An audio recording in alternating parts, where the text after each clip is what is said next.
안녕하세요. 저는 50대 자영업자입니다. 늘 사연을 듣기만 하다 처음으로 이렇게 글을 써보네요. 다른 분들 이야기를 듣다 보니 저도 돌아가신 저희 시어머니 생각이 나서 말이죠. 쓰레기 같은 남편 때문에 모진 고생 참 많이 했지만 그래도 시어머니 덕분에 버틸 수 있었는데요. 심지어 시어머니가 남겨주신 유품 때문에 인생 역전을 이루기도 했어요. 무슨 사연인지 궁금하시죠? 지금부터 그 기상천외한 이야기를 풀어볼 테니 꼭 끝까지 들어주세요. 잘 부탁드립니다. 저는 저를 낳아주신 부모님의 얼굴을 몰라요. 태어나자마자 버림받아 보육원에서 자랐거든요. 고아라고 하면 사람들의 반응은 대개 두 가지예요. 동정하거나 아니면 경멸하거나. 그래서 어릴 땐 상처도 참 많이 받았어요. 고아라는 이유로 학교에서 따돌림을 받기도 했고요. 좋아했던 남자에게 차인 적도 있었죠. 아무래도 온전한 내 편이 없다는 생각 때문인지 자랄수록 세상을 향해 가시를 세우게 되더라고요. 그래서 친구도 별로 없었어요. 좋은 마음으로 다가온 사람도 괜한 자격지심에 밀어내게 되더군요. 그런 제가 사랑에 빠져 연애를 하고 결혼까지 하게 될 줄은 꿈에도 몰랐는데요. 상대는 저보다 2살 연상의 평범한 사람이었어요. 당시 저는 보육원을 졸업하고 인근 중국집에서 홀서빙 일을 하고 있었는데요. 남편은 가게 배달원이었어요. 지금이야 배달 대행사들이 다 따로 있지만 그때만 해도 가게마다 전문 배달원을 따로 고용했었으니까요. 솔직히 잘생긴 남자는 아니었어요. 키도 작고 얼굴도 까무잡잡해서 이성적인 매력이 느껴지는 사람은 아니었죠. 하지만 뿌리 없는 나무처럼 불안하게 흔들리던 제게 무엇보다 강한 확신과 안정감을 준 사람이었어요. 제게 첫눈에 반했다면서 고백한 이후 끈질기게 구애하며 사랑을 속삭여줬거든요. 경희씨, 나랑 한 번만 만나줘요. 저 정말 나쁜 놈 아니고요. 아무 여자한테나 이러는 가벼운 놈도 아니에요. 경혜씨를 향한 제 사랑, 정말 진심이라고요. 글쎄, 전 누굴 만나고 싶은 마음이 없다니까요. 그러지 말고 딱 한 번만 데이트해줘요. 그때 경혜 씨가 보고 싶다고 했던 영화 극장에 올라왔더라고요.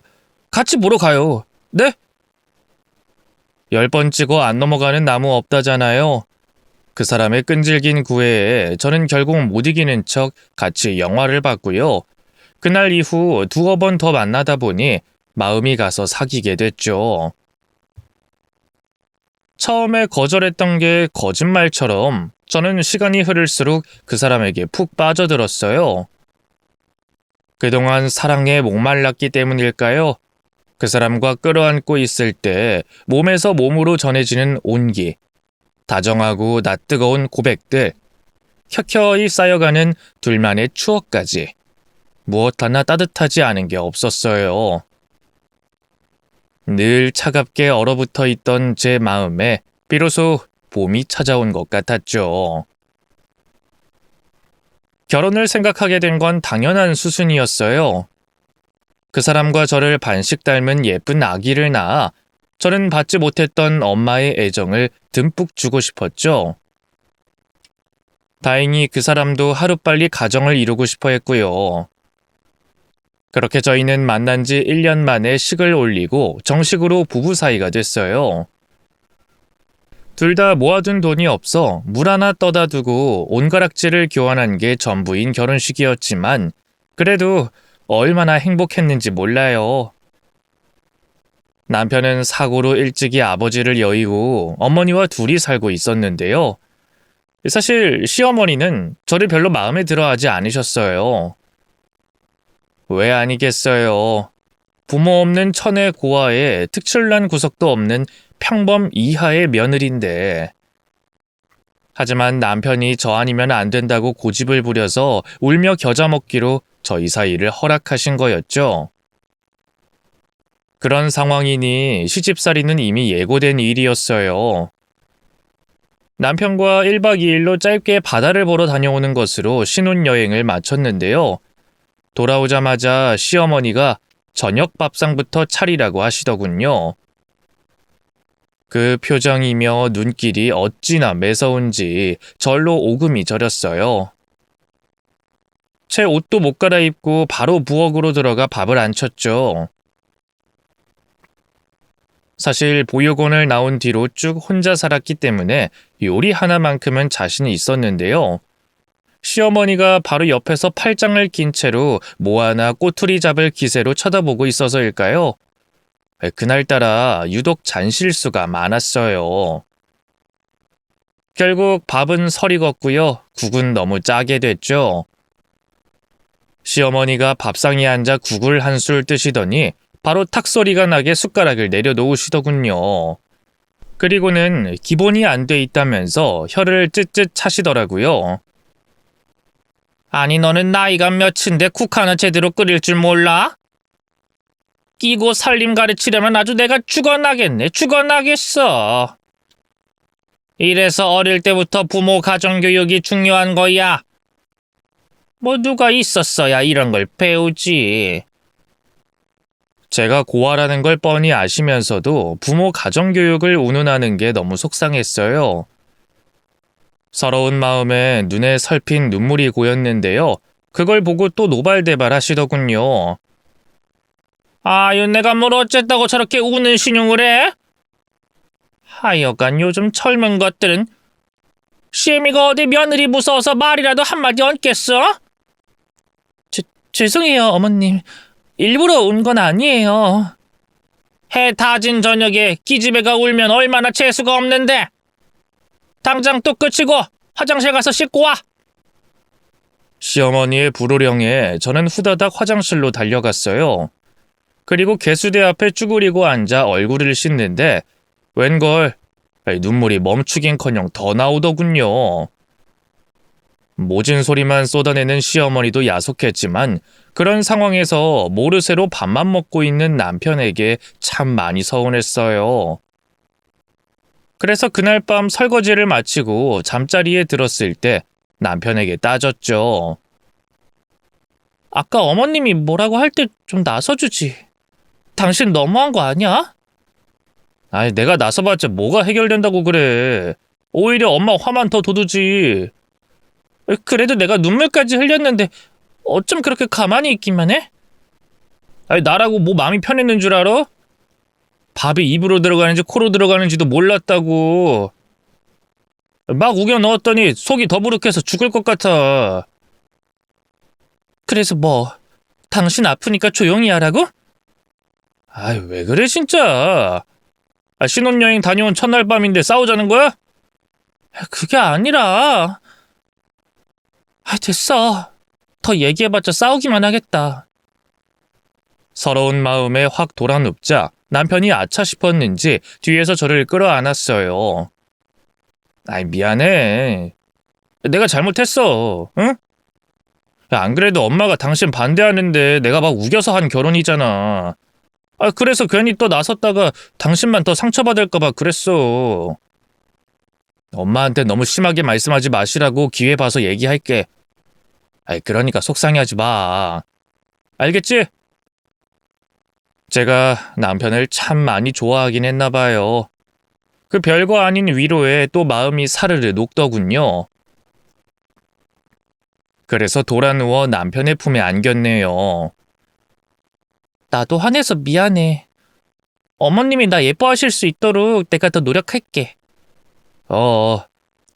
그렇게 말해주니 고맙네. 그 뒤로 저는 시어머니의 마음에 들기 위해 무진 애를 썼어요. 삼시세끼 열심히 밥상을 차리고 또 치웠고요. 시어머니가 아끼시는 옷들은 혹시나 세탁기 돌렸다가 망가질까 싶어 한겨울에도 손빨래를 했네요. 또 어버이날이나 시어머니 생신같이 특별한 기념일에는 따로 잔치상도 차렸어요. 소갈비, 잣죽, 식혜같이 손은 많이 가지만 시어머니가 좋아하는 음식들로 말이죠. 또 시어머니가 하루빨리 손주가 태어나길 바라는 걸 알고 있었기에 아무리 피곤해도 남편이 원하면 잠자리는 꼬박꼬박 가졌죠.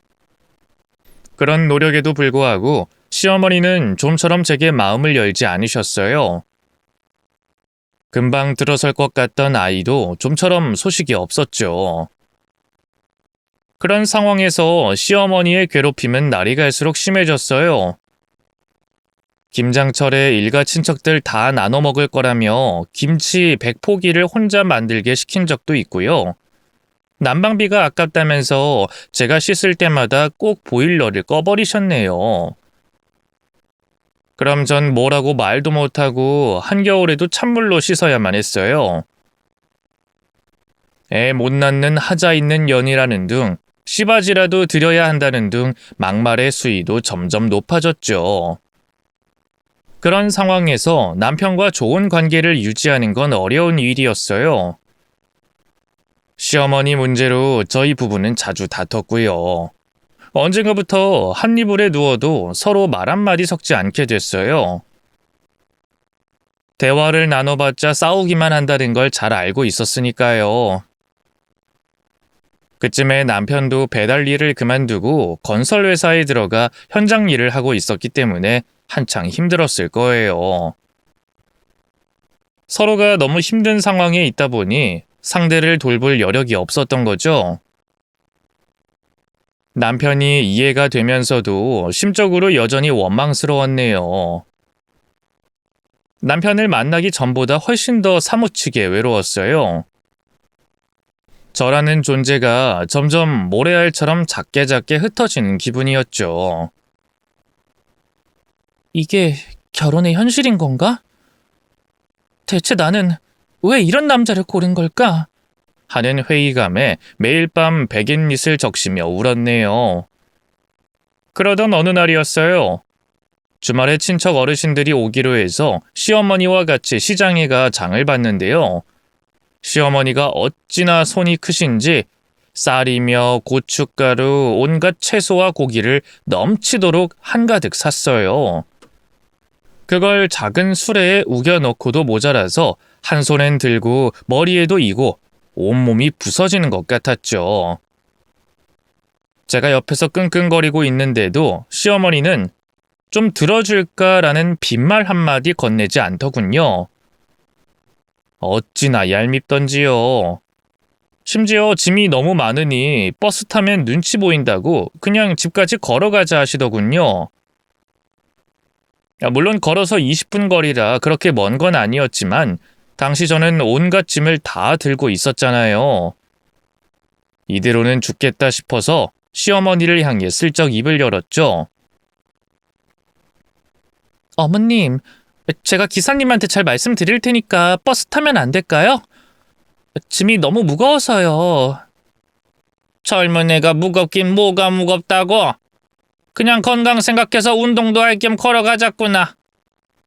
이 많은 짐을 들고 어떻게 20분을 걷겠어요. 집에 가서 또 음식도 하고 청소도 해야 하는데. 제가 계속 애원하자 말대꾸를 한다고 느끼신 걸까요? 대번에 표정이 사나워지더군요.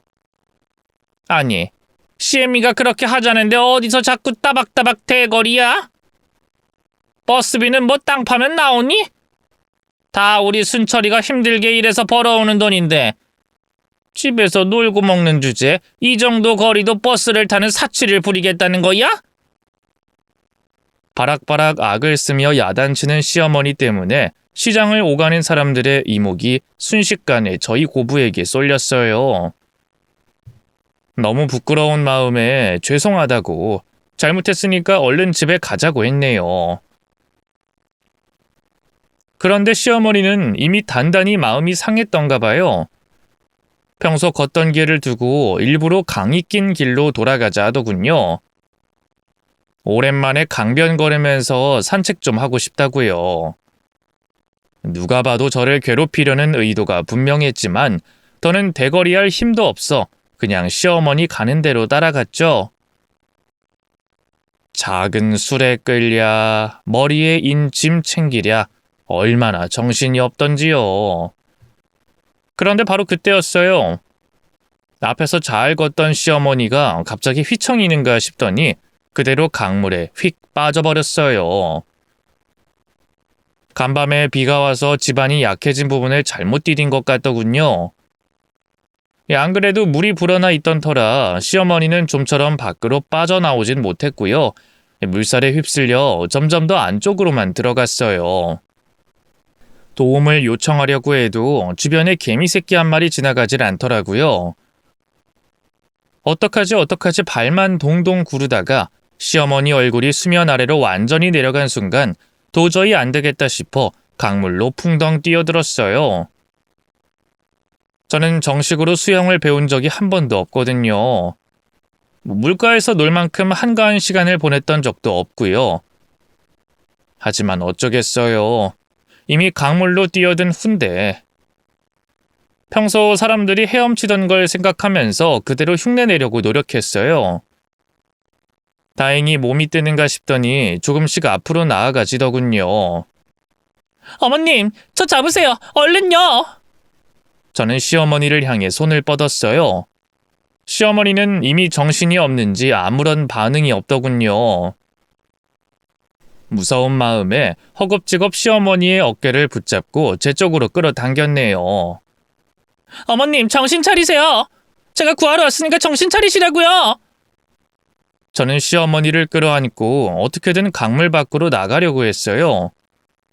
하지만 태어나 처음으로 수영을 해보는 주제에 그런 어려운 일을 할 수 있을 리 만무했죠. 그리고 몰랐는데 원래 물에 빠진 사람을 구하려고 뛰어드는 건 같이 죽겠다는 행위나 다름없다고 하더군요. 물에 빠진 사람이 필사적으로 매달려 힘을 잔뜩 주기 때문에 둘 다 위험해질 확률이 높다고 해요. 그때 저도 그런 상황이었죠. 점점 몸에서 힘이 빠져나가면서 몸이 밑으로 가라앉았어요. 이대로는 꼼짝없이 죽겠구나 싶었죠. 그런데 바로 그때였어요. 갑자기 어디선가 아이고 괜찮아요. 조금만 기다려요. 금방 구해줄 테니까. 하는 구세주의 목소리가 들리더군요. 정신을 차리고 강변 쪽을 바라보니 중장년 남성들 대여섯 명이 우르르 몰려 있었어요. 옷차림을 보니 근처에서 낚시하던 사람들 같더군요. 그분들이 어디서 구해왔는지 굵은 밧줄을 던져줬고요. 저는 생명의 동아줄을 잡는 심정으로 그 밧줄에 매달렸죠. 그분들이 줄다리기를 하듯이 영차영차 힘을 줘서 저와 시어머니를 강물 밖으로 끌어냈네요. 일행 중 한 명이 119에 신고도 해줬는지 곧 구급차도 도착했어요. 시어머니는 이미 의식을 잃은 상태였고요. 저도 구급차에서 병원으로 실려가는 동안 기절하고 말았죠. 눈을 떴을 땐 바로 옆에 남편이 있었어요. 제 수첩에 있던 연락처를 보고 병원에서 연락해준 것 같더군요. 당신 괜찮아? 정신이 들어? 응, 나 괜찮아. 어머님은? 어머님은 무사해? 조금 전에 일어나셨어. 아무 이상 없대. 그 말에 안심이 돼 온몸에 힘이 쭉 빠졌어요. 다행이다. 난 정말 어머님이 어떻게 되는 줄 알고. 당신이 구하려고 뛰어들었다며. 현장에 있던 낚시꾼 아저씨들이 다 얘기해줬어. 그분들은 어딨어? 감사 인사라도 해야 하는데. 나랑 엄마가 다 했어. 한사코 안 받으시겠다는 거 다 같이 술이라도 사드시라고 사례금도 좀 드리고. 잘 마무리했으니까 걱정하지 마. 그래도 내가 직접 인사를 드려야 하는데. 전 그러면 연락처 받아놨으니까 나중에 따로 감사 전화라도 해. 응, 그래야겠다. 그렇게 모처럼 만에 남편과 긴 대화를 나누고 있을 때였어요. 제가 일어났다는 소식을 들었는지 병실 밖에 있던 시어머니가 돌아왔죠. 구할 거면 제대로 구해야지 뭐 하는 거냐고 불호령이라도 내릴 줄 알았는데 웬걸 저를 보자마자 갑자기 눈시울을 붉히시더군요. 넌 무슨 애가 수영도 할 줄 모르면서 날 구하겠다고 뛰어들어? 그러다 같이 죽었으면 어쩌려고? 그렇다고 가만히 보고 있을 수도 없잖아요. 어머님인데. 아까 어머님이 물에 빠지는 순간 심장이 철렁했어요. 진짜 큰일 나는 줄 알고. 별일 없어서 진짜 다행이에요. 다행은 무슨? 너 괴롭히던 시애미가 강물에 빠져 황천길 갔으면 오히려 더 좋았을 텐데. 그게 무슨 말씀이세요, 어머님? 저 부모 없는 천의 고아인 거 뻔히 아시면서. 저한테 가족은 어머님이랑 이 단 둘뿐인걸요.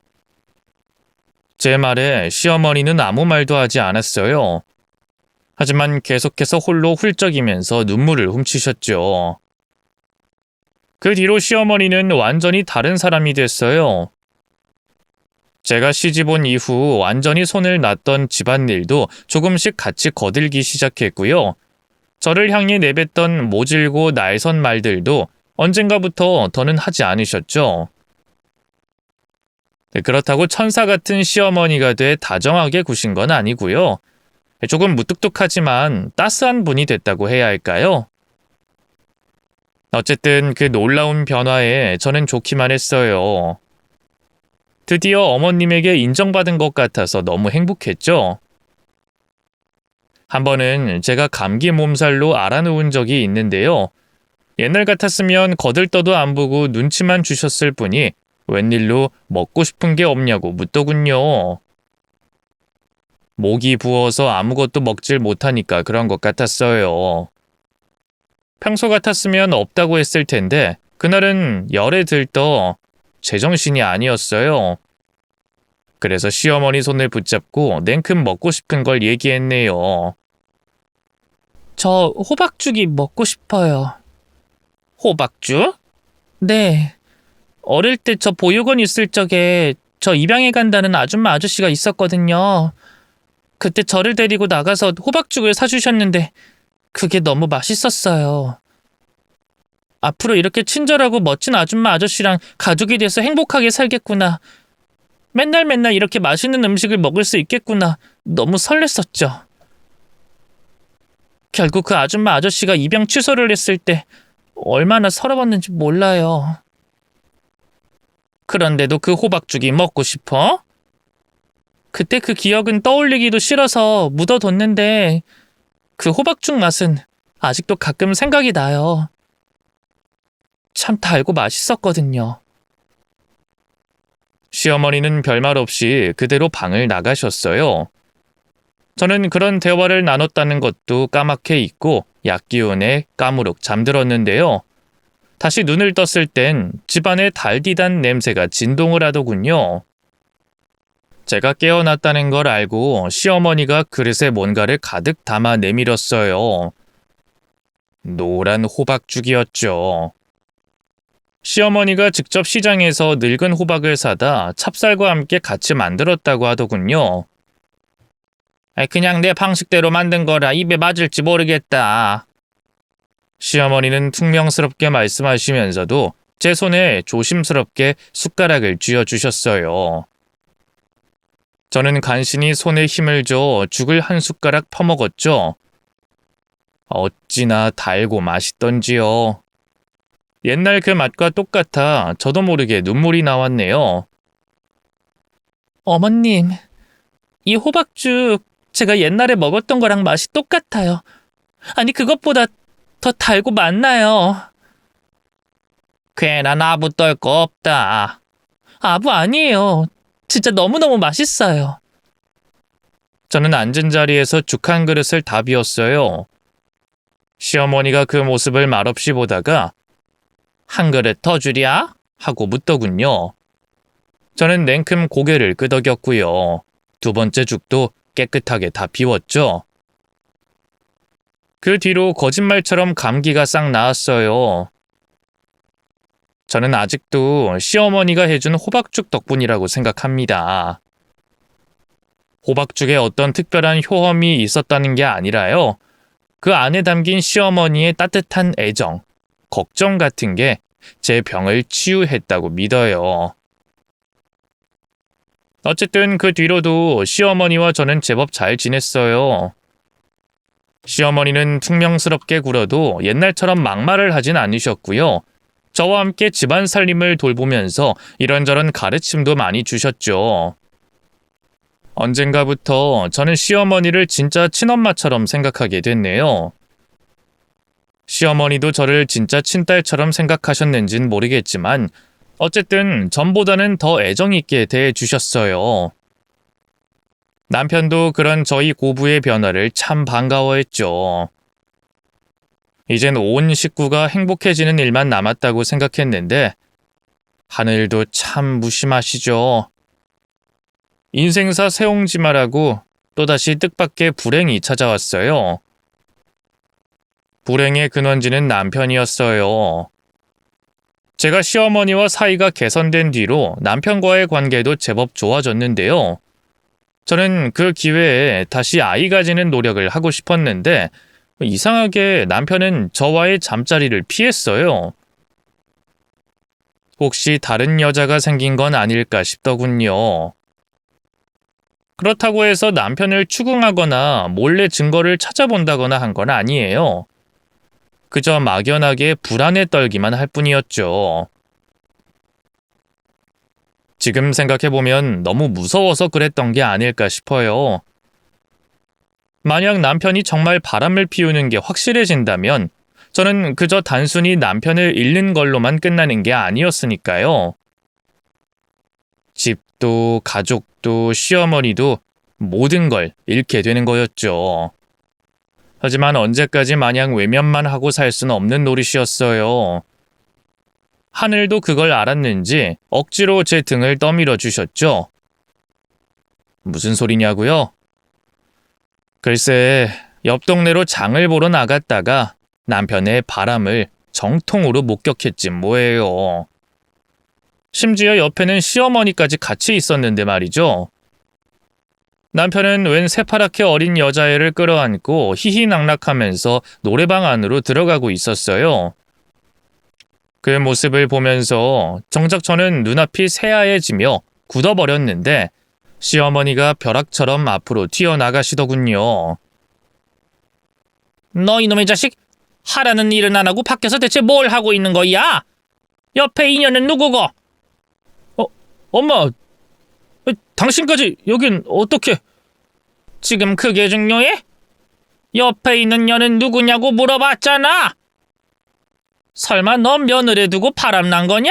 그래? 아니야, 엄마. 그게 아니라. 남편은 더는 말을 잇지 못하고 우물쭈물했어요. 긍정의 대답이나 다름없었죠. 그 모습에 시어머니는 눈에 더욱더 불을 켜셨고요. 급기야 남편은 물론 옆에 있던 상간녀까지 마구잡이로 쥐어 패기 시작했네요. 그 모습을 보니 어찌나 속이 시원하던지요. 너 집에 들어올 생각도 하지 마. 난 너 같은 남봉꾼 새끼 아들로 둔 적 없으니까. 알았어? 아유, 엄마 왜 그래 진짜. 나 그래도 엄마 아들인데 너무한 거 아니야? 너무하긴 뭐가 너무해. 너 하나만 보고 산 며느리는 어떡하라고? 차라리 나가 죽어. 시어머니는 남편을 매몰차게 몰아내고 제 손을 잡은 채 집으로 돌아왔어요. 그리고 저를 끌어안고 다독여주면서 그러시더군요. 우리 못난 아들놈 대신해서 내가 사과하마. 자식 새끼를 잘못 키워도 한참 잘못 키웠지. 뭐라고 할 말이 없다. 아니에요, 어머님. 그 사람이 그렇게 된 게 어떻게 어머님 잘못이에요. 차라리 잘못이 있다면 저한테 있겠죠. 제가 집사람으로서 제 역할을 못하니까. 바람핀 건 그놈인데 너한테 무슨 잘못이 있어? 그런 쓸데없는 생각 말고 앞으로 어떻게 할지나 생각해보렴. 앞으로 어떻게 할지요? 아유 그래. 그놈 그냥 한번 봐주고 같이 살 건지 아니면 이혼할 건지. 뭐가 됐든 난 네 결정 지지해 줄 테니까 아무 걱정 말고. 시어머니의 말에 그제야 정신이 좀 차려지더라고요. 바람핀 남편과 계속 한 이불을 덮고 살 수 있을까? 아무리 생각해도 자신이 없었어요. 그렇다고 이혼하자니 당장 남편을 못 보는 건 아쉽지 않았지만 시어머니와 헤어지게 될 게 걱정이더군요. 그치만 저 이혼하면 어머님이랑 남남이 되는 거잖아요. 영영 못 보는 거잖아요. 참나. 이혼하고도 따로 보고 살면 되지. 뭘 걱정해. 그런 건 신경도 쓰지 마라. 시어머니의 말에 감동을 받은 것도 잠깐이었어요. 며칠 뒤 돌아온 남편의 청천벽력 같은 말에 마음이 뒤집어졌거든요. 애초에 저에게 선택권은 있지도 않았어요. 남편은 그 상간녀를 사랑한다면서 저한테 이혼해달라 하더군요. 이미 그 상간녀 뱃속에 애도 있다면서 말이죠. 그런데 참 웃긴 게 뭔 줄 알아요? 그 상간녀가 술집 여자였다는 거예요. 그게 남편 애일지 아닐지 막말로 알 게 뭔가요? 당신 나 버리고 그 여자한테 가겠다는 거 진심이야? 후회 안 할 자신 있어? 사실 우리가 형식적인 부부로 살게 된 게 벌써 몇 년이야. 너 더는 나 남자로 안 보이잖아. 나도 그래. 이렇게 사느니 그냥 헤어지는 게 맞는 것 같다. 남편의 말에 비참한 마음이 들었어요. 저는 원래도 못난 얼굴이었지만 결혼하고 나이가 들면서 살도 찌고 얼굴에 주름도 늘고 세월의 풍파를 맞아 어쩔 수 없이 여자로서의 매력이 점점 떨어지고 있었거든요. 반면 남편 옆에 붙어있던 그 상간녀는 어려서 그런가 잡티 하나 없이 뽀얀 피부에 반들거리는 머리칼까지 어찌나 빛이 나던지요. 울컥 서러운 마음이 치밀어 올랐지만 눈물을 애써 꾹 참았네요. 남편은 더는 제 눈물을 닦아주지 않을 테니까요. 그래, 이혼하자. 근데 이대로 그냥 쉽게 이혼해 주진 않을 거야. 너랑 그 상간녀 간통죄 고발에 상간녀 소송까지 걸 수 있는 건 죄다 걸 거라고. 그때만 해도 간통죄가 아직 살아있을 때였거든요. 제 말에 남편은 싹싹 빌기는커녕 난리를 쳤어요. 당신 정말 이럴 거야? 내가 왜 밖으로 돌았겠어? 애초에 아내로서의 역할을 제대로 못한 게 누군데? 허구한 날 우리 엄마한테 혼나고 죽상만 쓰고 있어. 애도 못 낳아. 잠자리에서 제대로 뭘 하지도 못해. 난 뭐 당신이 좋아서 지금까지 가만히 참고 살았던 건 줄 알아? 그래서 지금 당신 바람난 게 나 때문이라는 거야? 어떻게 그런 파렴치한 말을 할 수가 있어? 당신이 그러고도 사람이야? 몰라. 어쨌든 소송 걸기만 해. 나도 절대 가만히 있지 않을 테니까.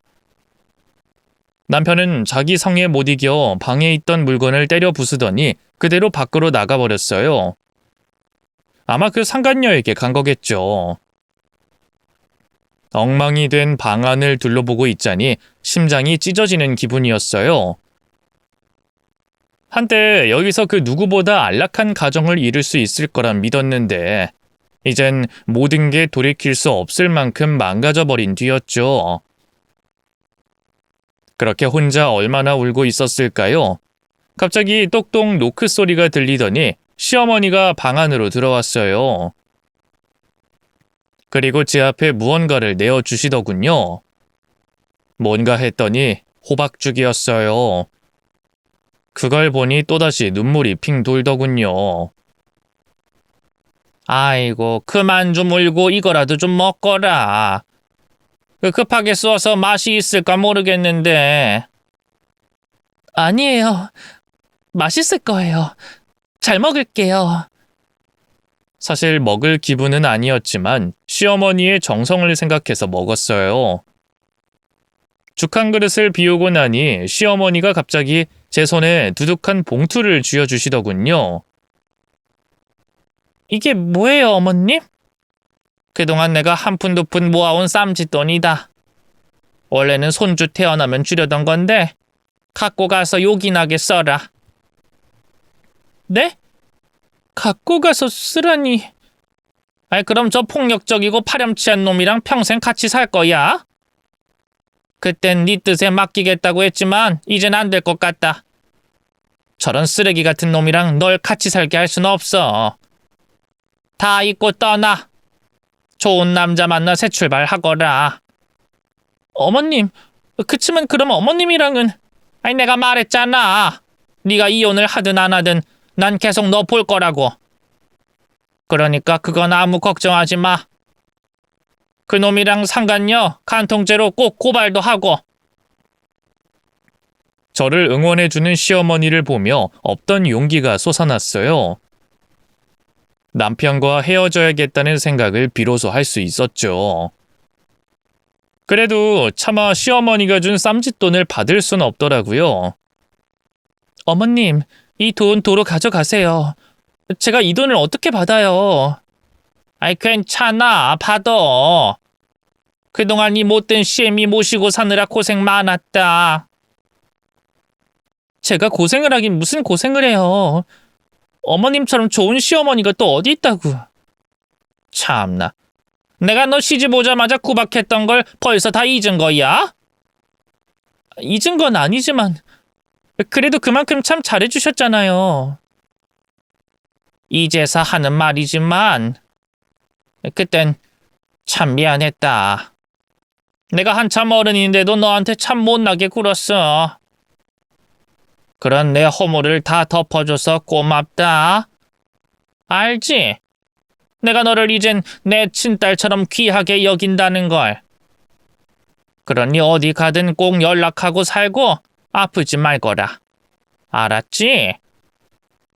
시어머니의 따뜻한 말 한마디 한마디에 얼어붙은 가슴이 녹아내렸어요.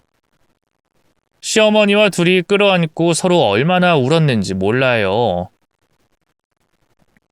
맘 같아선 남편이야 어떻든 시어머니와 둘이 행복하게 살고 싶었어요. 하지만 시어머니는 아직 한창일 젊은 나이에 무슨 소리냐고 이제라도 늦지 않았으니 새 출발하라고 하시더군요. 그렇게 전 남편과 이혼을 했고요. 간통죄 고발과 상간녀 소송도 예정대로 진행했죠. 그 과정에서 들어간 돈은 모두 시어머니가 주신 돈으로 해결했어요. 얼마나 감사하던지요. 남편의 잘못이 너무나 명확했기 때문에 재판 결과는 당연히 제 승리였어요. 상간녀 소송을 통해 약간이나마 위자료도 받게 됐죠. 저는 그 돈에 시어머니가 주신 돈을 합쳐서 제 고향 근처에 작은 식당을 하나 차렸어요. 그 나이 먹도록 할 줄 아는 일이라곤 밥상 차리는 일밖에 없었으니까요. 먹고 사는 게 바쁘다 보니 시어머니를 자주 만나진 못했어요. 그쯤 전 남편은 집에 상간녀를 데리고 들어와 같이 살고 있었는데요. 상황이 그렇다 보니 직접 찾아뵙기도 그렇고 그렇다고 연로하신 시어머니를 저 있는 곳까지 나오라 할 수도 없고 이혼하고 한 반년 정도만 몇 번 만나다가 그 뒤로는 뜨문뜨문 전화만 주고받는 사이가 됐네요.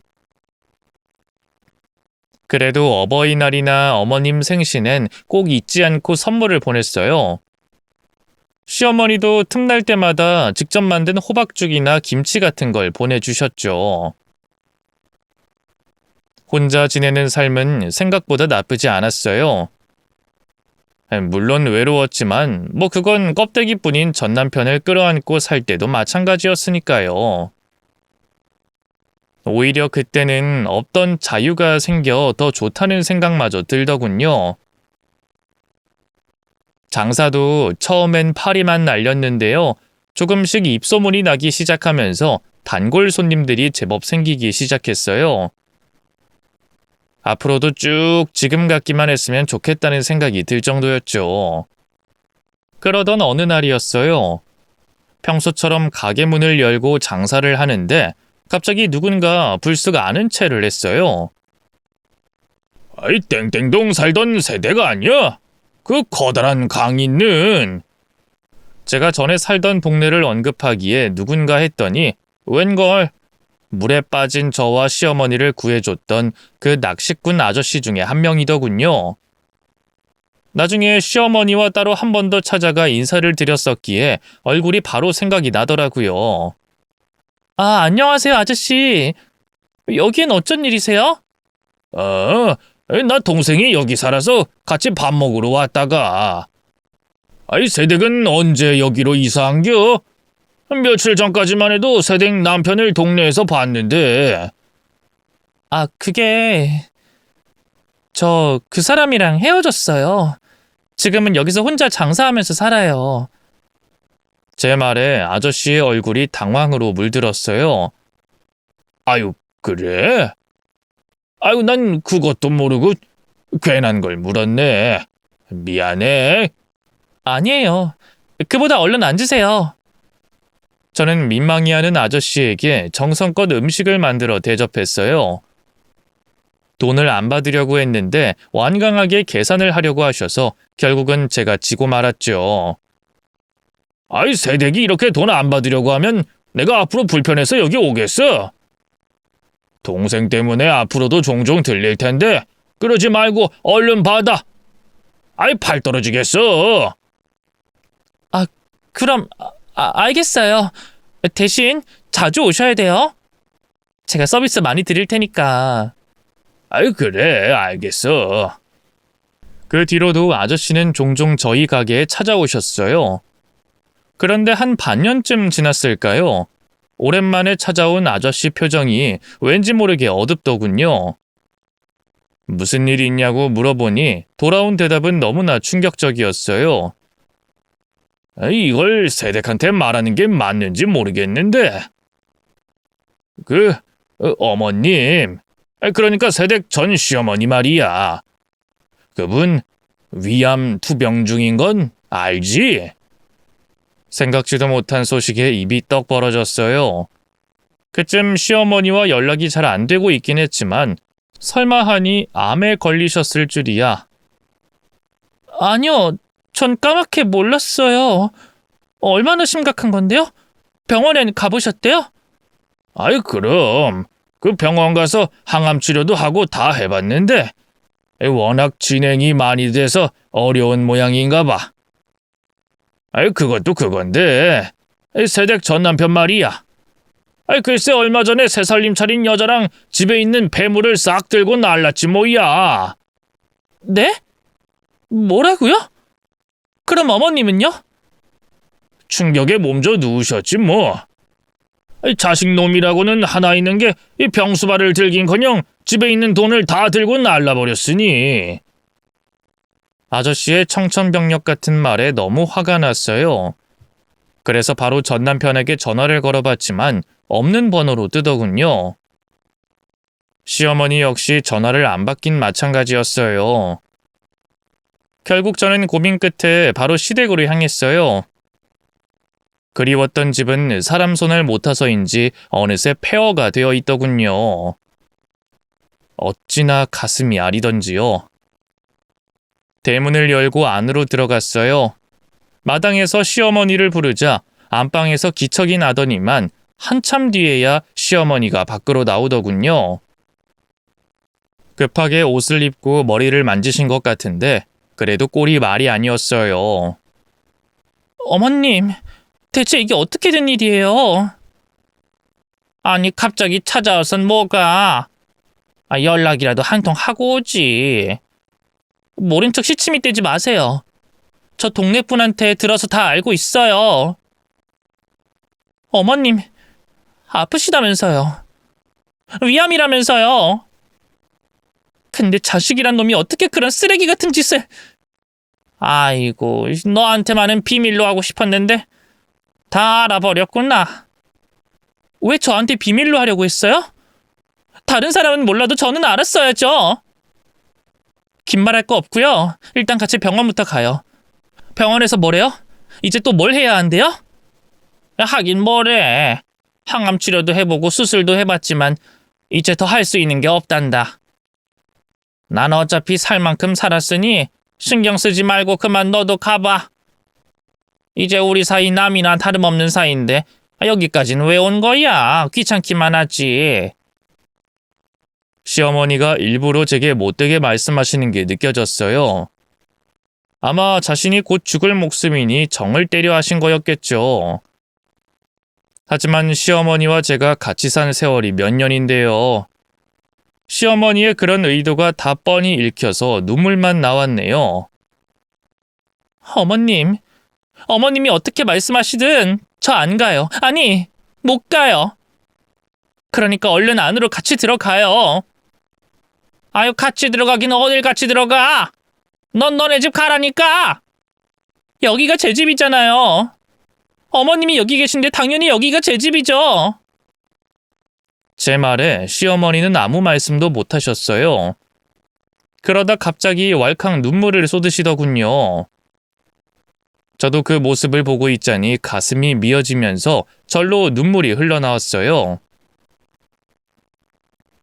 그렇게 저희 고부는 서로 오랜만에 끌어안고 눈물의 상봉잔치를 했네요. 그 뒤로 저는 가게 문을 닫고 시어머니를 병구안하는 데 전념했어요. 가게가 한창 자리 잡고 있던 중이었기 때문에 아쉽기도 했지만 그보다는 시어머니가 훨씬 더 중요했기에 후회는 없었죠. 꾸준히 시어머니를 모시고 병원을 다닌 건 물론이고요. 개인적으로 암에 대해서도 열심히 공부했어요. 암에 좋다는 음식으로 식단을 싹 다 바꾸고 여러 가지 민간 요법도 해봤죠. 실질적으로 어떤 의학적인 효과가 있길 바래서 그랬던 건 아니에요. 왜 그 효부의 정성에 감복해 하늘이 시어머니의 병을 낫게 했다는 뭐 그런 옛날 이야기가 있잖아요. 그런 정성의 힘을 믿었던 거죠. 하지만 제 정성이 모자랐던 걸까요? 시어머니의 병세는 하루가 다르게 나빠져 갔고요.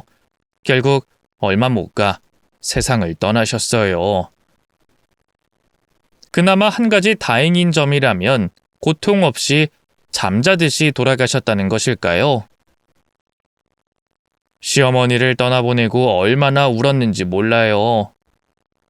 전 남편은 연락도 되지 않아 저 혼자 친척 어르신들과 시어머니 장례를 치렀어요. 그렇게 시어머니를 보내드리고 집에 왔는데 웬걸 식탁 아래쪽에 못 보던 늙은 호박이 있더군요. 직감적으로 알았어요. 시어머니가 돌아가시기 전에 제게 한 번 더 호박죽을 만들어주려고 했다는 걸 말이죠. 그걸 깨닫자마자 눈물이 또 한 번 폭포수처럼 쏟아졌어요. 홀로 바닥에 무너져 얼마나 오열했는지 몰라요. 그렇게 슬픔에 못 이겨 폐인처럼 산 지 얼마나 지났을까요? 더는 이렇게 살면 안 되겠다 싶더라고요. 하늘에 계신 시어머니도 슬퍼할 것 같았죠. 그래서 시어머니가 사다 두신 늙은 호박으로 호박죽을 끓여 먹었어요. 시어머니가 한 것과는 비교할 수 없을 만큼 맛이 없었지만 그래도 꾸역꾸역 다 먹었죠. 먹으면서 하늘에 계신 시어머니에게 다짐했네요.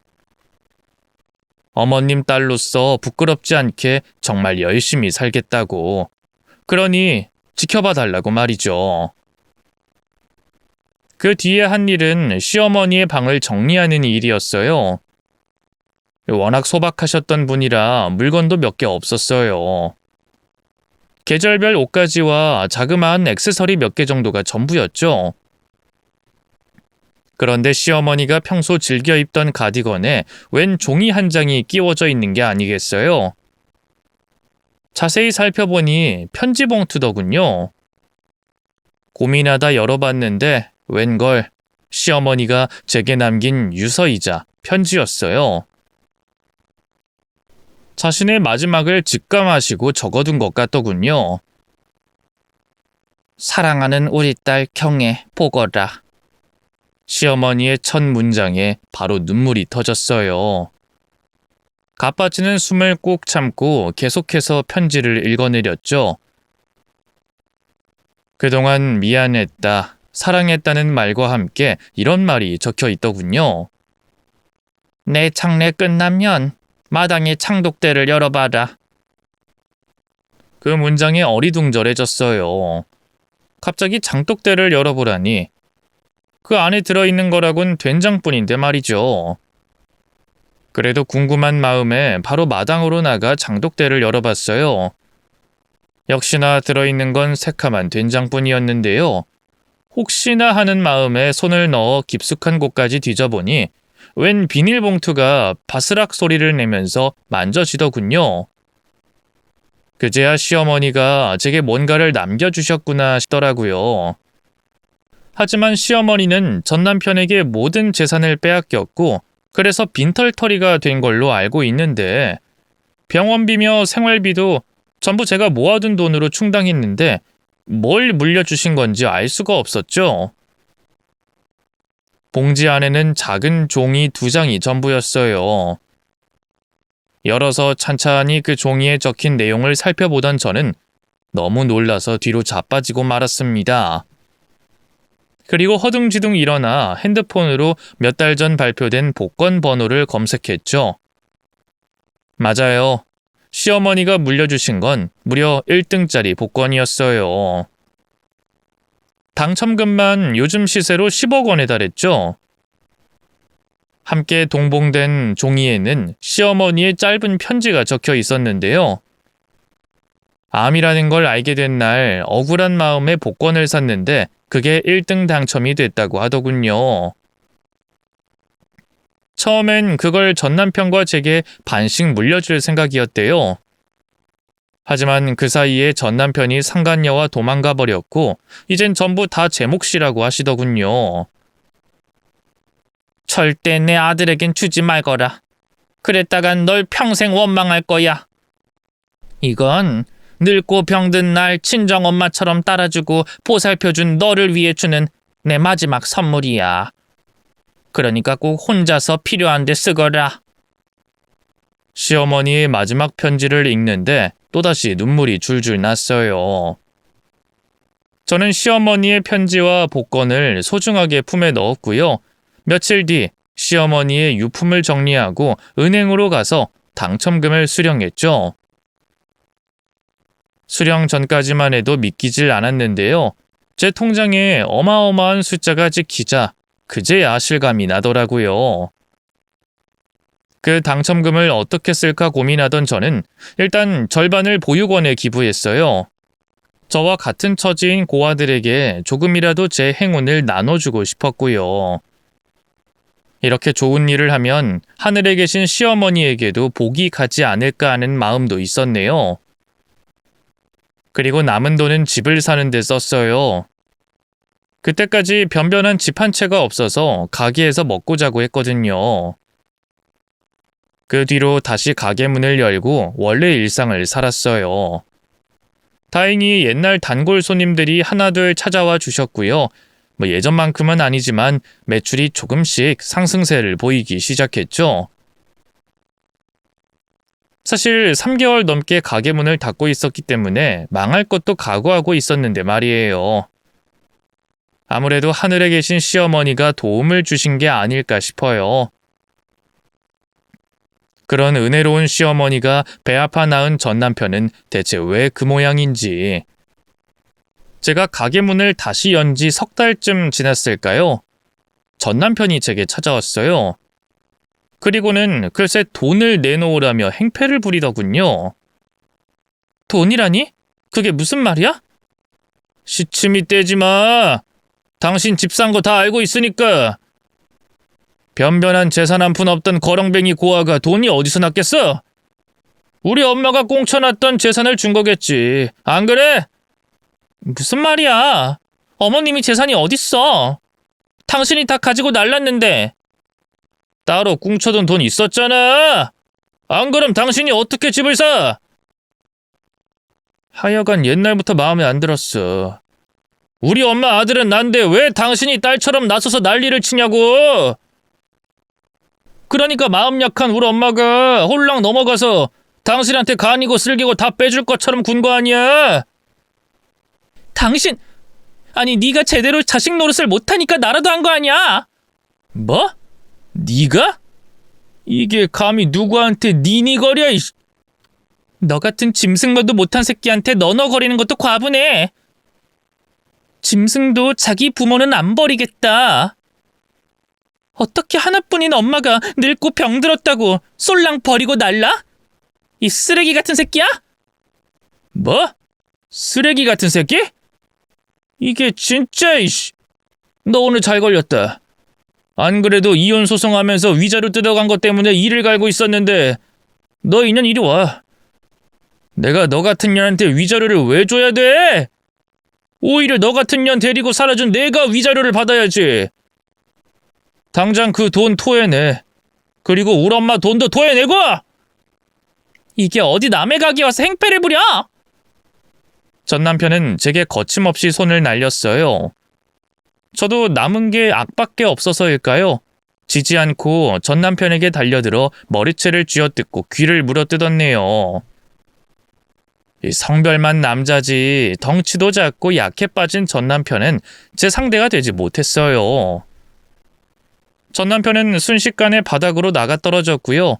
제가 물어뜯은 귀를 부여잡고 엉엉 울더군요. 너 이 개같은... 아이... 너 두고 봐. 내가 너 절대 가만 안 둘 줄 알아. 니까짓 게 가만 안 둔다고 하면 내가 무서워할 줄 알아? 영업방해죄로 경찰 부르기 전에 썩 꺼져! 저는 전 남편에게 소금을 뿌리며 호통을 쳤어요. 그래도 안 나가고 버티기에 경찰 부르는 신용을 하자 그제야 겁이 났는지 꽁지가 빠져라 도망치더군요. 나중에 알아보니 전 남편이 그렇게 제게 억지를 부리며 찾아온 이유가 있었어요. 알고 보니 상간녀가 화투에 미친 도박쟁이였는데요. 같이 살면서 그 상간녀에게 나쁜 물이 들었더라고요. 시어머니 전 재산을 도박에 꼬라박은 것도 모자라 따로 사채비까지 냈더군요. 애까지 있는 부모란 사람들이 대체 뭘 한 건지 너무 한심하고 기가 막히더라고요. 그 뒤로도 전 남편은 제게 가끔 찾아와 꼬장을 부렸어요. 돈을 달라며 행패를 부리기도 했고요. 제발 한 번만 도와달라며 무릎 꿇고 애원하기도 했죠. 급기야 상간녀를 버리고 제게 오겠다는 개소리까지 하더군요. 물론 듣는 신용도 안 했어요. 쓰레기의 말에 귀를 기울일 이유가 없으니까요. 하도 찾아와서 나중엔 덩치 큰 남자 단골 손님들에게 부탁해 겁을 좀 줬는데요. 그제야 다신 나타나지 않더군요. 강약약강의 표본이랄까요. 어떻게 이런 남자를 사랑했던 건지 스스로가 너무 부끄럽더라고요. 그 뒤로 전 남편은 착실하게 패망의 길을 걸었어요. 상간녀와는 도박 문제로 결국 갈라섰고요. 사채빚을 감당하지 못해 직장도 그만두고 도망자 생활을 하고 있다 하더군요. 상간녀 역시 자기 앞으로 잡힌 사채빚 때문에 식당 허드렛 일을 하는 모양이더라고요. 이미 나이가 있어서 유흥 같은 일로 쉽게 돈을 벌긴 힘들 것 같더군요. 둘 사이에서 태어난 애만 안 됐지 뭐예요. 그래도 돌아가신 시어머니의 핏줄인데 시어머니를 생각해서라도 도움을 줘야 하나 고민한 적도 있는데요. 시어머니의 마지막 편지를 생각하면서 꾹 참았답니다. 현재 저는 누구보다 행복하게 잘 살고 있어요. 좋은 남자 만나 결혼도 했답니다. 결혼 전까진 고민이 많았어요. 전 남편에게 워낙 크게 대여서 다신 남자를 믿지 못할 것 같았거든요. 하지만 사람은 사람으로 있는다고 지금은 남편과 함께 너무 행복하게 잘 살고 있습니다. 눈에 넣어도 아프지 않을 만큼 예쁜 딸과 아들도 하나씩 얻었어요. 이제 더는 외롭지 않아요. 이게 다 하늘에 계신 시어머니의 은혜 덕분이라고 생각합니다. 긴 얘기 들어주셔서 고맙습니다. 모두 건강하세요.